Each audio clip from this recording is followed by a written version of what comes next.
Howdy, my fellow page turners. Welcome back to the channel. I'm Matthew, the man with a cowboy hat who reads. And today we have lassoed up some great reads for June on the range. Plus some others. I don't strictly go all Western.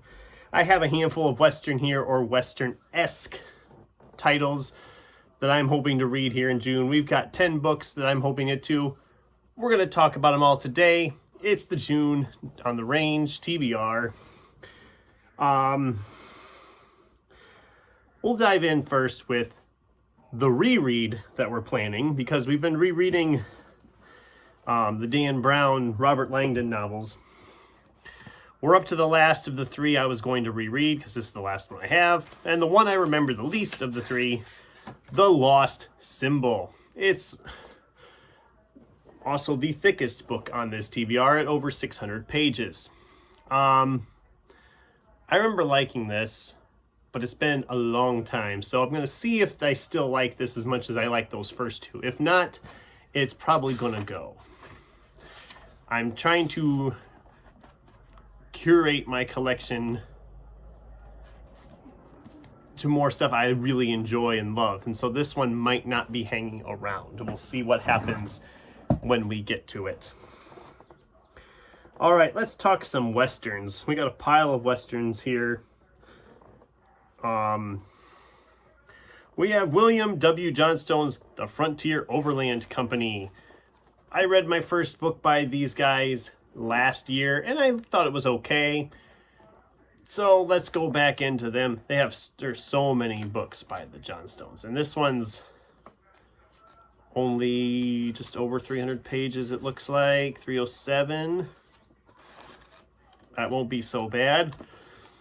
But yeah, they're traveling west through the Wyoming Territory.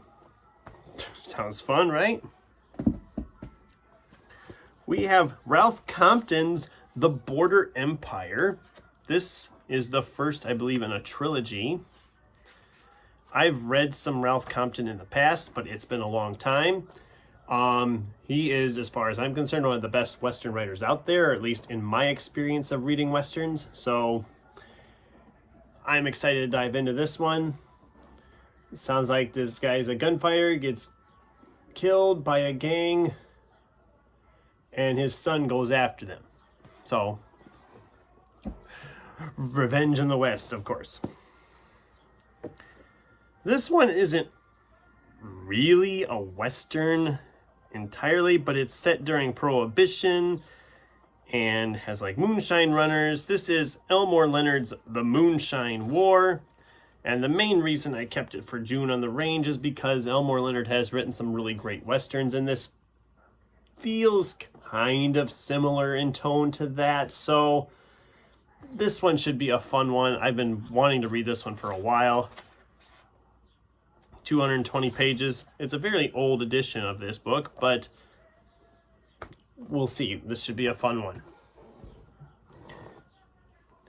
Now let's go a little bit weirder on the Western stuff. This is Alan Dean Foster's Mad Amos, and yes, he's riding a unicorn.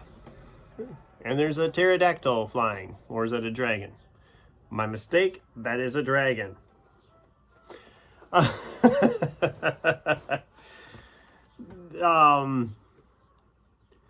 is it a renegade dragon harassing the men laying the rails of the Great Railroad? Are headless Indian spirits driving you from your land? Is that volcano threatening to destroy your settlement? It sounds like it's short stories without this character set in the West with really weird going-ons. I don't know. It sounds like a lot of fun. I can't wait to dive into this one. More so even than those other Westerns. Then we have a few other ones. These are not Westerns. A couple of these are kind of Western-esque, I call them, but they're not really Westerns. I have Django Wexler's How to Become the Dark Lord and Die Trying. I've had this one sitting here for quite a while. It's the first in a 2-book series. This is more fantasy type stuff. So this will be a kind of a fun one, I think, to mix in with all this other stuff. Main reason I put it in here is because it's been sitting here a while. I've been wanting to read this one. This one was from my girlfriend a year and a half ago. And it'd be nice to actually read book 1 so I can decide if I want to continue on with book 2. We have William Kent Kruger's Iron Lake. If you've been watching the channel, you know I talked about reading this one in June. This is the first in his Cork O'Connor mystery series.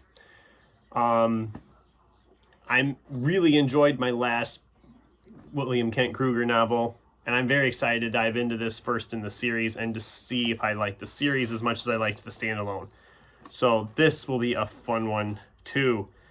Again, not too terribly long, 330 pages. Should be a fairly fast read. This one is Western-esque in a weird way, I think, too. But this is Cowboy Fang's Space Bar and Grill. This is sci-fi humor, it looks like. I just love this cover. There's a lot going on this cover. This, I think, is a novel. Yeah, it's a regular novel. It's not a story. It's okay. But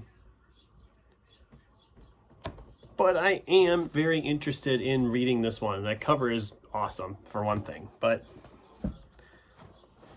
these last two have been sitting here in my collection for a while. We have Cadwell Turnbull's No Gods, No Monsters. This is a horror thriller novel. I thought about saving it for October, but I've already got a bunch lined up for October of horror, and this one's been already sitting here over a year already, probably closer to, that's probably been 2 years already since I picked this one up.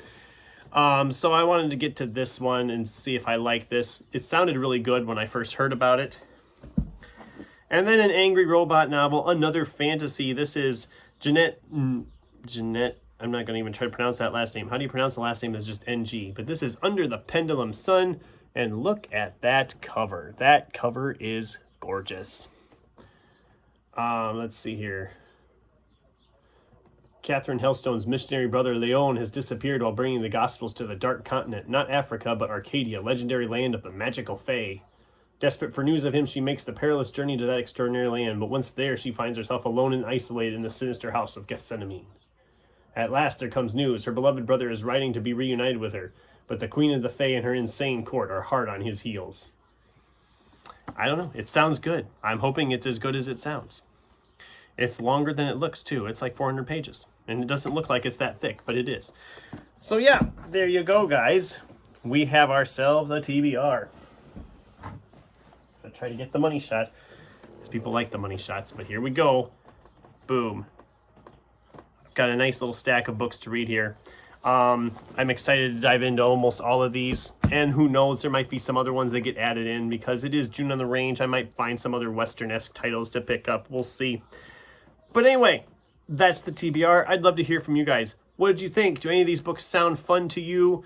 Are you participating with June on the Range? And what are you planning to read in June? I'd love to hear from you in the comments down below. Thanks for watching, and until next time, keep turning pages.